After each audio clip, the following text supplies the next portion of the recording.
Hello friends. नमस्कार, स्वागत है आपका अपने यूट्यूब चैनल हार्दिक क्लासेस पर।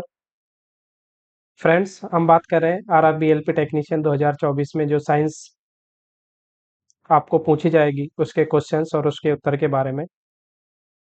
इसमें हम साइंस के क्वेश्चंस को करेंगे। जो इसमें वो क्वेश्चन होंगे जो आपको पिछली प्रतियोगी परीक्षाओं में रेलवे की जो एलपी टेक्नीशियन और अन्य जो रेलवे की जो भर्ती हुई है उसमें पूछे गए हैं। और कुछ ऐसे क्वेश्चंस हैं जो आपको पूछे जा सकते हैं आने वाली परीक्षाओं में।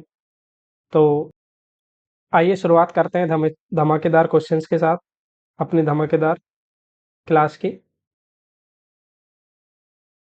पहला क्वेश्चन है अपना, दाब की व्युत्पन्न SI इकाई का नाम बताइए।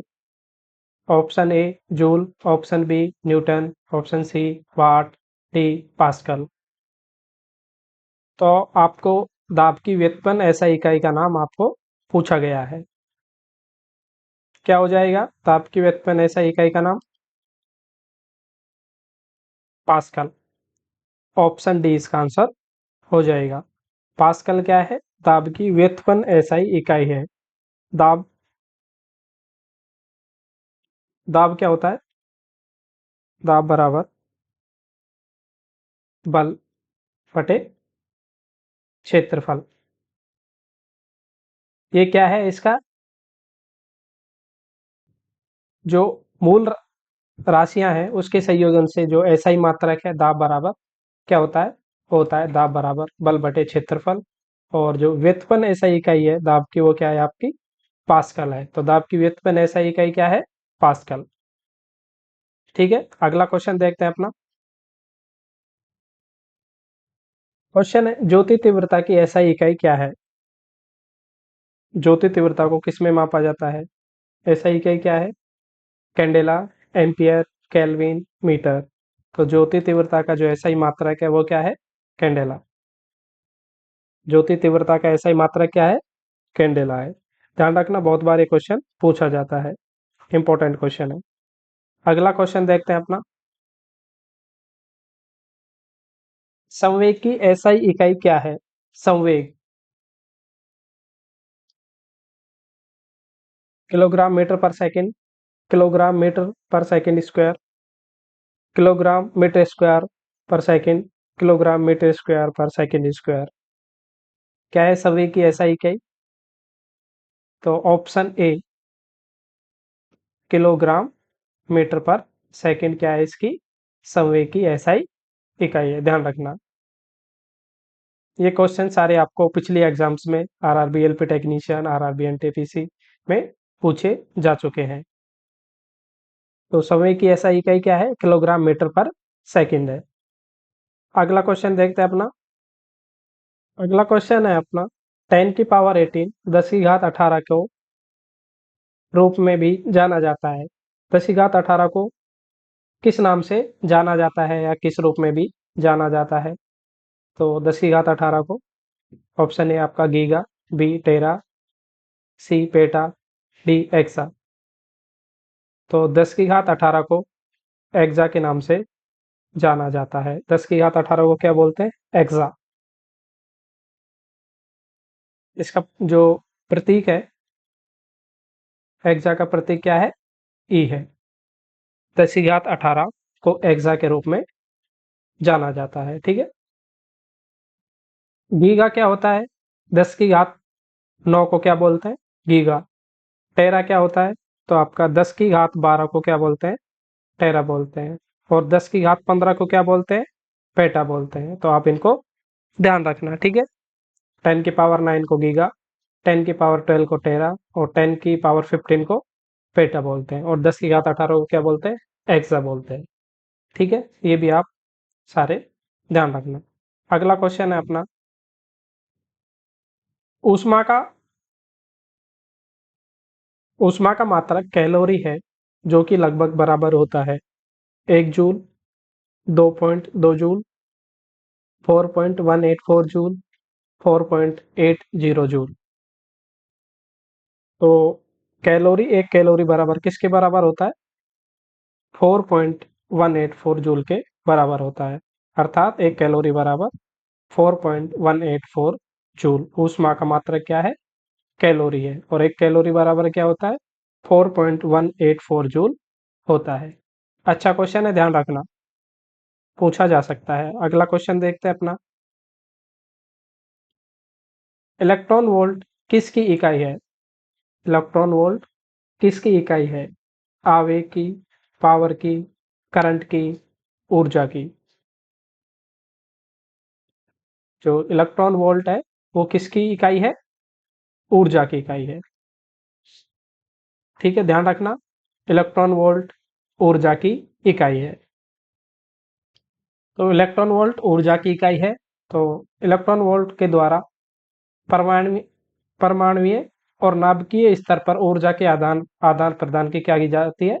गणना की जाती है। जो नाभिकीय रिएक्टर्स हैं, और तो जो उनकी ऊर्जा का आदान प्रदान किस में मापा जाता है? इलेक्ट्रॉन वोल्ट में मापा जाता है। ध्यान रखना, अच्छा क्वेश्चन है, आपको पूछा जा सकता है, इंपॉर्टेंट क्वेश्चन है। ठीक है, तो इलेक्ट्रॉन वोल्ट ऊर्जा की इकाई है। इसके द्वारा परमाणुीय और नाभिकीय स्तर पर ऊर्जा के आदान प्रदान की गणना की जाती है। अगला क्वेश्चन देखते हैं अपना। क्वेश्चन है, 1 न्यूटन का बल लगभग बराबर होता है 102 ग्राम भार के, 980 डाइन के, 1 पाउंड भार के। Option D none. तो आपका जो 1 न्यूटन का बल है वो किसके बराबर होता है? 102 ग्राम वेट के बराबर होता है 1 न्यूटन का बल। ये भी अच्छा क्वेश्चन है, आपको एग्जाम में देखने को मिल सकता है। तो 1 न्यूटन बल बराबर कितना होता है? 102 ग्राम भार के होता है। ठीक है, अगला क्वेश्चन देखते हैं अपना। प्रकाश वर्ष मात्रक है, बहुत बार पूछा जा चुका है। पिछली बार अभी जो 2021-22 में जो एनटीपीसी का एग्जाम हुआ है उसमें भी इस क्वेश्चन को पूछा गया है। प्रकाश वर्ष मात्रक है दूरी का, समय का, तीव्रता का, चाल का। तो प्रकाश वर्ष किसका मात्रक है? दूरी। तो प्रकाश वर्ष के द्वारा दूरी का मापन किया जाता है। एक प्रकाश वर्ष बराबर 9.467 इंटू 10 की पावर 15 मीटर होता है। एक प्रकाश वर्ष बराबर कितना होता है? 9.467 इंटू 10 की पावर 15 मीटर। और प्रकाश वर्ष किसका मात्रक है? दूरी का। ध्यान रखना, अच्छा क्वेश्चन है। अगला क्वेश्चन देखते हैं अपना। एक हॉर्स पावर बराबर होता है 1000 वॉट, 746 वॉट, 740 वॉट, 746 वॉट। तो एक हॉर्स पावर बराबर कितना होता है? 746 वाट होता है। ठीक है, एक हॉर्स पावर बराबर 746 वाट। अगला क्वेश्चन देखते हैं अपना। 1 न्यूटन का लगभग जो मान है वो 101.97 ग्राम है, जो आपके ऑप्शन ए के लगभग करीब है। ठीक है, जो इसका जो करेक्ट जो मान है 1 न्यूटन का, वो क्या है आपका? 101.97 ग्राम, जो कि आपके 102 ग्राम भार के लगभग बराबर है। इसलिए आपका ऑप्शन ए करेक्ट है। ठीक है, ये भी आपको ध्यान रखना है, करेक्ट वैल्यू 101.97 ग्राम। अगला क्वेश्चन है अपना। निम्नलिखित में से कौन सी ऊर्जा की इकाई नहीं है? वाट, किलोवाट घंटा, न्यूटन मीटर, जूल। तो ऊर्जा की इकाई नहीं है पूछा है आपको, तो वाट ऊर्जा की इकाई नहीं है, ध्यान रखना। ठीक है, वाट किसकी इकाई है? तो वाट पावर की इकाई है। पावर, शक्ति। शक्ति की इकाई क्या है? वाट है। किलोवाट घंटा, न्यूटन मीटर और जूल, ये तीनों क्या है? ऊर्जा के इकाई हैं। बाकी जो पावर वाट है वो किसका मात्रक है? शक्ति का है। और जो तीनों ऑप्शन है वो ऊर्जा के इकाई हैं। ऑप्शन ए आपका इसमें आंसर हो जाएगा, क्योंकि आपको पूछा गया है ऊर्जा की इकाई नहीं है। अगला क्वेश्चन देखते हैं अपना। क्वेश्चन है, पराध्वनि मापने के लिए किस इकाई का उपयोग किया जाता है? नॉट, हर्ट्ज, मैक, रस्टर। जो पराध्वनि होती है अल्ट्रासाउंड, उनको मापने के लिए किसका उपयोग किया जाता है, कौन सी इकाई है, वो आपकी नॉट है। जो पराध्वनि होती है उनकी आवृत्ति कितनी होती है, तो उनकी आवृत्ति होती है 20,000 हर्ट्ज से अधिक वाली जो ध्वनि होती है उनको क्या बोलते हैं हम, पराध्वनि अल्ट्रासाउंड बोलते हैं। उनके मापन के लिए किसका उपयोग किया जाता है, तो नॉट इकाई का उपयोग किया जाता है अल्ट्रासाउंड को मापने के लिए। ठीक है, उनकी जो पराध्वनि की जो आवृत्ति होती है वो कितनी होती है, लगभग 20,000 हर्ट्ज से अधिक होती है। ठीक है, ध्यान रखना। अगला क्वेश्चन है अपना, निम्न में से कौन सा भिन्न है, आपको पूछा गया है निम्न में से कौन सा अलग है, बल, समय, गति, घनत्व। तो इसमें जो आपका आंसर होगा वो होगा बल। क्यों होगा बल, क्योंकि बल क्या है, एक सदिश राशि है। समय, गति और जो घनत्व है वो क्या है, आपकी अदिश राशियां हैं, इसलिए बल अलग है। सदिश राशियां और अदिश राशियां क्या होती हैं, जो सदिश होती है उसमें आपका परिणाम के साथ साथ क्या होती है, परिणाम के साथ साथ दिशा भी होती है। क्या होती है आपकी, दिशा भी।